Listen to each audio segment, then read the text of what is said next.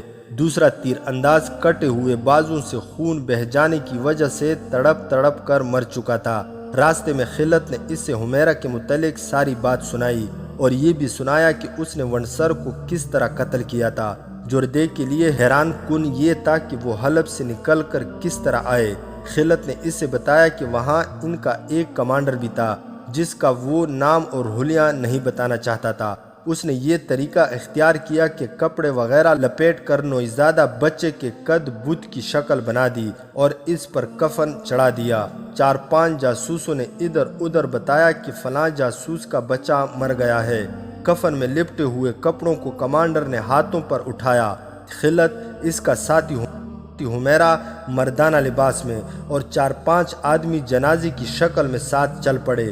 قبرستان شہر سے باہر تھا، وہاں 3 گھوڑے کھڑے تھے۔ یہ گھوڑے ایک ایسا جاسوس لایا تھا جو حلب کی فوج میں تھا۔ یہ چرائے ہوئے گھوڑے تھے۔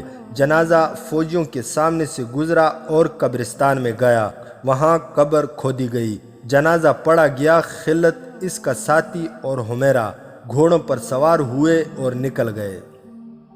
قلعے میں جوردیک کا قافلہ رات کو پہنچا۔ خلت وغیرہ کو اس نے باعزت مہمانوں کی طرح رکھا۔ اس نے خلت سے پوچھا، مجھے اب اپنا دوست سمجھو، مجھے یہ بتاؤ کہ صلاح الدین ایوبی کیا کر رہا ہے؟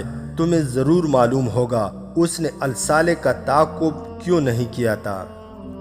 میں اگر سلطان کا منصوبہ جانتا بھی ہوں تو آپ کو نہیں بتاؤں گا، خلت نے جواب دیا، اور میں آپ کو یہ بھی نہیں بتاؤں گا کہ میں نے حلب سے کیا کیا معلومات حاصل کی ہیں۔ صلاح الدین ایوبی کے ساتھ میری ذاتی دشمنی تھی، جوردیک نے کہا، پھر میں اس کے خلاف ہو گیا۔ اس کی وجہ جو کچھ بھی تھی میں غلطی پر تھا۔ مجھے اس غلطی کا احساس دشمن نے دلایا ہے۔ میں نے صلیبیوں کی نیت معلوم کر لی ہے۔ ایک طرف وہ میری فوج اور میرے قلعے کو استعمال کرنا چاہتے ہیں، دوسری طرف انہوں نے مجھے قتل کرانے کی کوشش کی۔ مجھے نور الدین زنگی مرحوم اور صلاح الدین ایوبی کی باتیں اور اصول یاد آ گئے ہیں۔ ان کا کہنا ہے کہ یہ جنگ ہلال اور مذہب کی ہے، یہ کسی عیسائی بادشاہ کی کسی مسلمان بادشاہ کے خلاف جنگ نہیں۔ ایوبی کہا کرتا ہے کہ جب تک دنیا میں ایک بھی مسلمان زندہ ہے، صلیبی اسے ختم کرنے کی کوشش میں لگے رہیں گے۔ غیر مسلم خواہ کسی بھی مذہب کا ہو، مسلمان کا دوست نہیں ہو سکتا۔ غیر مسلم دوستی کا ہاتھ بڑھائیں گے تو اس میں دشمنی کا زہر ملا ہوا ہوگا۔ نور الدین زنگی بھی اصول کا پابند تھا، ہمیشہ کہا کرتا تھا کہ جس روز مسلمان کسی غیر مسلم سے دوستی کریں گے، اس روز اسلام کا خاتمہ شروع ہو جائے گا۔ تو کیا آپ صلاح الدین ایوبی کا ساتھ دینے پر آمادہ ہو گئے ہیں؟ خلت نے پوچھا اور یہ بھی کہا، میں ایک چھوٹا سا آدمی ہوں، معمولی سا سپاہی ہوں، مجھے ایسی جرت نہیں کرنی چاہیے کہ ایک قلعے دار سے یہ پوچھوں کہ وہ کیا سوچ رہا ہے اور اس کے ارادے کیا ہیں، لیکن مسلمان کی حیثیت سے مجھے یہ حق حاصل ہے کہ کوئی مسلمان گمراہ ہو جائے تو اس سے اتنا کہہ سکوں کہ تم گمراہ ہو گئے ہو۔ ہاں، جوردیک نے کہا، تمہیں یہ حق حاصل ہے۔ میں تمہیں ایک پیغام دینا چاہتا ہوں، یہ ایوبی کے کانوں میں ڈال دینا۔ میں تحریری پیغام نہیں دینا چاہتا ہوں، میں اپنا کوئی ایلچی بھی نہیں بھیجنا چاہتا۔ تم ایوبی سے کہنا کہ حماد کے قلعے کو اپنا سمجھو، مگر اپنے کسی معتمد سالار کو بھی پتہ نہ چلنے دینا کہ میں نے یہ پیشکش کی ہے۔ یہ ایک بڑا ہی نازک راز ہے۔ اسے کہنا کہ صلیبی دوستی کے پردے میں ہمارے علاقوں میں قدم جماتے جا رہے ہیں۔ تم سردیوں کے بعد حملہ کرو، مگر یہ خیال رکھنا کہ ادھر سے تم پر پہلے ہی حملہ نہ ہو جائے۔ اگر تم نے پیش قدمی کی تو حماد کے راستے سے آنا، انشاءاللہ پرانی دوستی کا حق ادا کروں گا۔ دوسرے دن جوردیک نے خلت، اس کے ساتھی اور حمیرہ کو رخصت کر دیا۔ داستان ایمان فروشوں کی اگلی قسط آپ لوگ ہماری نیکسٹ ویڈیو میں ملاحظہ کر سکتے ہیں۔ مزید حقیقی اور تاریخی واقعات کے لیے اس چینل کو سبسکرائب کرنا نہ بھولیے گا۔